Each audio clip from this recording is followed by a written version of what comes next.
ज्योतिबा जब अच्छे नंबरों से पास हुए तो ज्योतिबा के कई लड़के मित्र बन गए, लेकिन एक लड़का इतना घनिष्ठ मित्र बन गया, इतना अच्छा दोस्त बन गया जिसकी कोई सीमा नहीं। अब दोस्ती में जाति नहीं देखी जाती है। वो लड़का ज्योतिबा का मित्र बना तो, दोस्त बना तो, लेकिन उस लड़के की जो जाति है वो जाति पता कौन है? वो ब्राह्मण समाज का लड़का है। ब्राह्मण समाज का लड़का, वो ब्राह्मण समाज का लड़का तो है, लेकिन दोस्ती में मैंने पहले ही बता दिया, दोस्ती में कोई ब्राह्मण या कोई कुछ नहीं देखा जाता। दोस्ती तो दोस्ती होती है, मित्रता तो मित्रता होती, कभी भी किसी से भी हो सकती है मित्रता। ब्राह्मण समाज का लड़का ज्योतिबा का मित्र बना। अब मित्रता तो मित्रता है, घर में छोटे बड़े कोई भी काम होंगे तो हम हर कामों में एक दूसरे को बुलाएंगे और दूसरे के यहाँ जाएंगे। एक समय की बात जब धीरे धीरे समय बीतने लगा, ज्योतिबा का मित्र जो ब्राह्मण समाज का मित्र था, उस समय बाल विवाह हुआ करते थे। ब्राह्मण लड़की की शादी उसके माता पिता ने रोक ली, तय कर दिया, दिन निश्चित कर दिया। शादी के लिए कार्ड भी छप गए, मेहमान रिश्तेदारों को कार्ड बट गए। लेकिन जब उस ब्राह्मण लड़के को याद आया कि मेरी पूरी रिश्तेदारी में कार्ड बट गए शादी वाले, मैंने अपने मित्र को तो अभी तक कार्ड दिया ही नहीं, तो क्यों ना मैं एक कार्ड अपने मित्र को भी दे दूं। ऐसे कैसे दूंगा? जब मैं कल पढ़ने के लिए स्कूल में जाऊंगा तब मैं वही स्कूल में अपने दोस्तों को कार्ड पकड़ा दूंगा।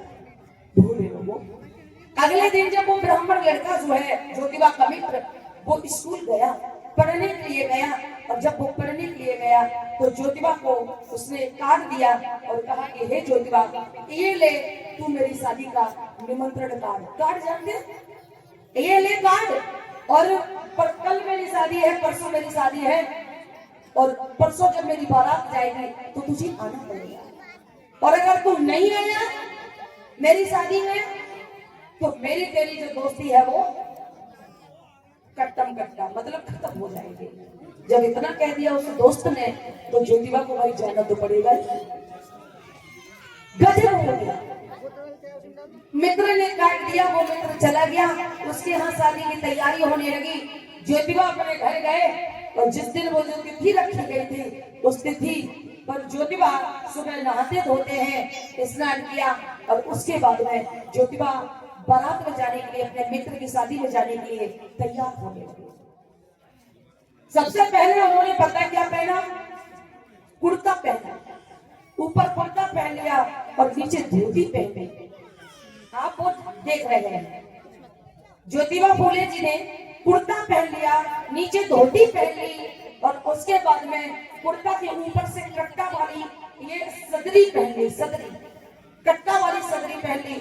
और सदरी के बाद में उन्होंने पता है सबसे ज्यादा अगर वो शौकीन थे तो वो एक चीज के बहुत ज्यादा शौकीन थे, पगड़ी, अपने सिर में पगड़ी, पगड़ी बांधने के। उन्होंने रेड पगड़ी बांधी, लाल पगड़ी बांध ली, और जब जिस समय पगड़ी बांध के ज्योतिबा चले तो ऐसा लग रहा है कि बालक बहुत बड़े घराने से है। अच्छे से तैयार होके चले, और भाई दोस्त की शादी में तो वैसे भी शर्ट पैंट डाल के जाओगे, अच्छे से जाओगे, अच्छे कपड़े पहन के जाओगे। ज्योतिबा चले, उधर ये बुद्ध गाथा तो है नहीं कि हर समाज के लोग आ जाए।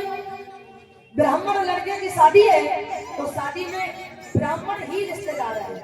अगर मौसी होगी तो वो भी ब्राह्मणी तो होगी, मौसा होंगे तो वो भी ब्राह्मणी होंगे, नाना आए नानी आई, ब्राह्मण लड़के की शादी तो ब्राह्मणी रिश्तेदार आए।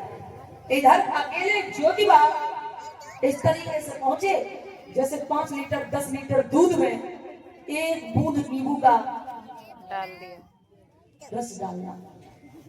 एक बूंद नींबू का रस डाल दो तो दूध पूरा। तो इसी तरीके से नींबू के रस का काम कर रहे हैं ज्योतिबा। हजारों मेहमान रिश्तेदार उस लड़के के है, एक ही समाज के सब ब्राह्मण, लेकिन इधर ज्योतिबा जो है, ज्योतिबा तैयार होके जब उस ब्राह्मण लड़के की शादी में पहुंचे, जैसे ही घर में प्रवेश किया तो कुछ बूढ़े बुजुर्ग जो लोग थे उस लड़के के मेहमान रिश्तेदार, वो बातें कर रहे थे, अरे हमारे बाप के कानून में ये लिखा है, मनु विधान में ये लिखा कि शूद्रों को शिक्षा देना वर्जित है, लेकिन इस समाज में ये माली समाज में एक लड़का नौजवान ऐसा हुआ जो महिलाओं को पढ़ाने की बात कर रहा, शूद्रों को शिक्षा देने की बात कर रहा। ये पता नहीं वो बहुत अनोखा लड़का हुआ है, बहुत बेकार लड़का हुआ है। कुछ लोग तो ऐसी बातें कर ही रहे थे, तब तक ज्योतिबा सिर में पगड़ी बांधे घर में प्रवेश करते। उनका मित्र जो ब्राह्मण लड़का होता ज्योतिबा से एकदम गले आके और गले लगता है। और जैसे ही ज्योतिबा के गले लगा, अन्य मेहमान रिश्तेदारों की नजर पड़ी तो कुछ ने पहचान लिया, कहा कि ये अमर, हमें तो ये वही लग रहा है कि पगड़ी वाला जो ये शूद्र महिलाओं को पढ़ाने की बात करता है। अरे ये जिस लड़के की शादी है, इस लड़के की हमें नाना, ये तुम हो मौसा, तुम हो फूफा, तुम हो जीजा, तुम हो मतलब सब रिश्तेदार। लेकिन ये अनोखा ऐसा मेहमान आया है कि ये हम लोगों में से सबसे अलग ही लग रहा है। और जैसे ही गले लगे, देखा ज्योतिबा फूले के गले वो लड़का लगा है, अब दोस्ती में तो गले वैसे भी लगेंगे। अन्य मेहमान रिश्तेदारों ने देखा, वो सब भड़क गए और कहने लगे ये पता नहीं ये लड़का जो है ये बिल्कुल पागल हो गया। इशारे से बुलाया मेहमान रिश्तेदारों ने और कहा कि ये कौन है, ये कौन है? ये हमारे मित्र हैं। इसका क्या नाम है? ज्योतिबा राव फूले। ज्योतिबा राव फूले जी। तुम्हें पता है ये किस समाज का है? बिल्कुल मालूम है, ये माली समाज से है। और तुम्हें पता है कि ये समाज में क्या काम कर रहा है? जो भी कर रहा है लेकिन वो ठीक कर रहा है। अब तो उसके वो तो पागल है ही, उसके साथ में तू भी पागल हो गया। ये पता कौन कह रहा है? वो ब्राह्मण लड़के के मेहमान रिश्तेदार, उन्हें नहीं बच रहे ज्योतिबा फूले।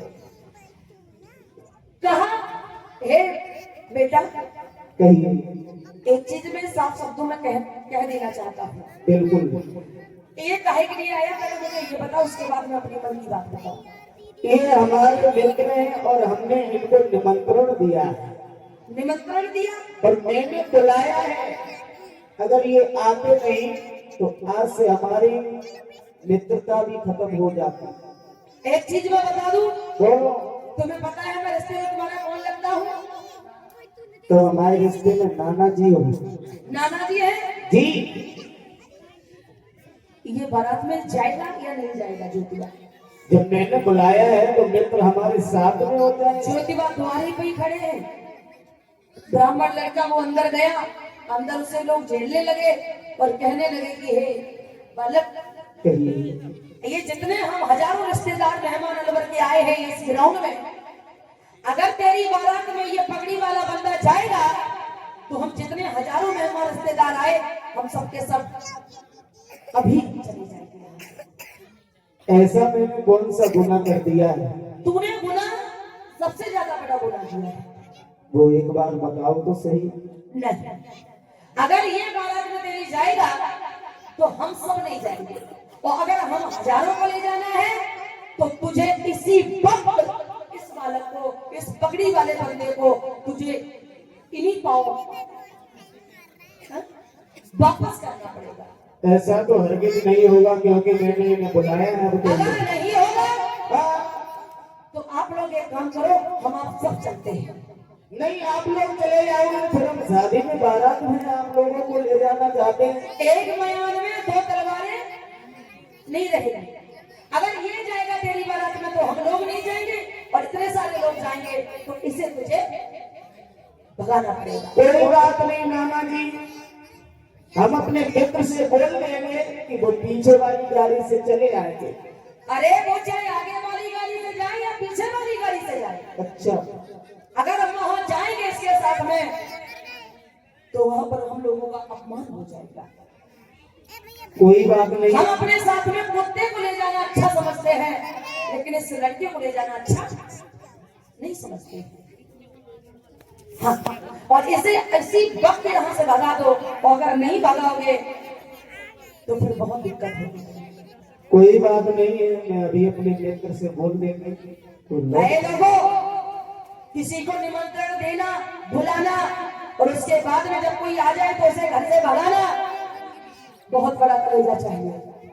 अगर कोई आपके घर पर आ गया है तो बेशक इतनी भी बड़ी दुश्मनी रही हो, कुछ भी रहा हो, अपने घर में मेहमान आए हुए को भगाना ये अच्छा नहीं होता है, ये अच्छा नहीं होता है।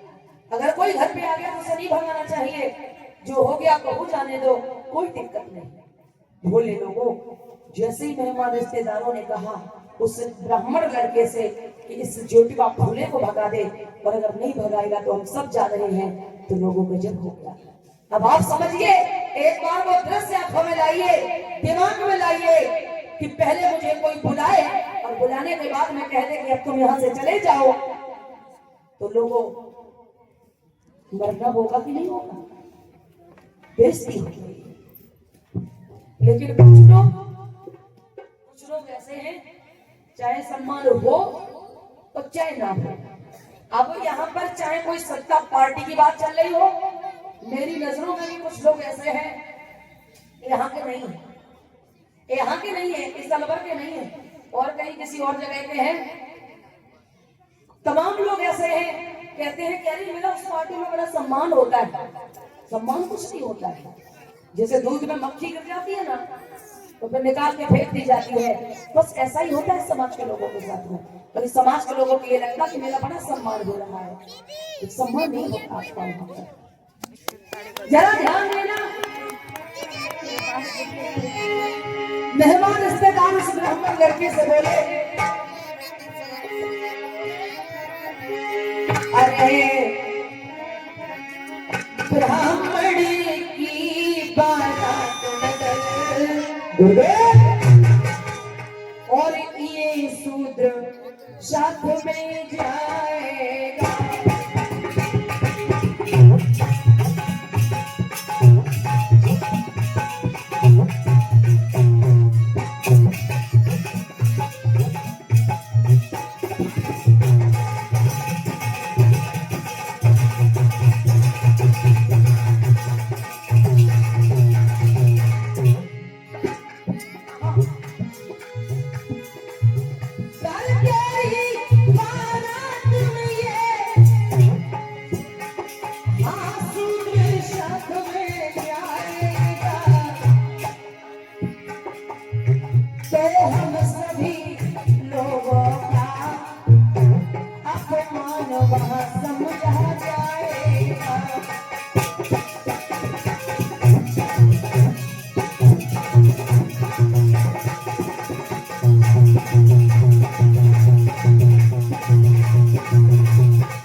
एक मेरी बात सुनते हो कि नहीं, ये ज्योतिबा को यहाँ से लौटा दो, इसलिए शूद्र को लौटा। अरे कहना यही ये मनोवाद को बुलाते, ये मनोवाद को बुलाते, ये पापी नीच गवारा।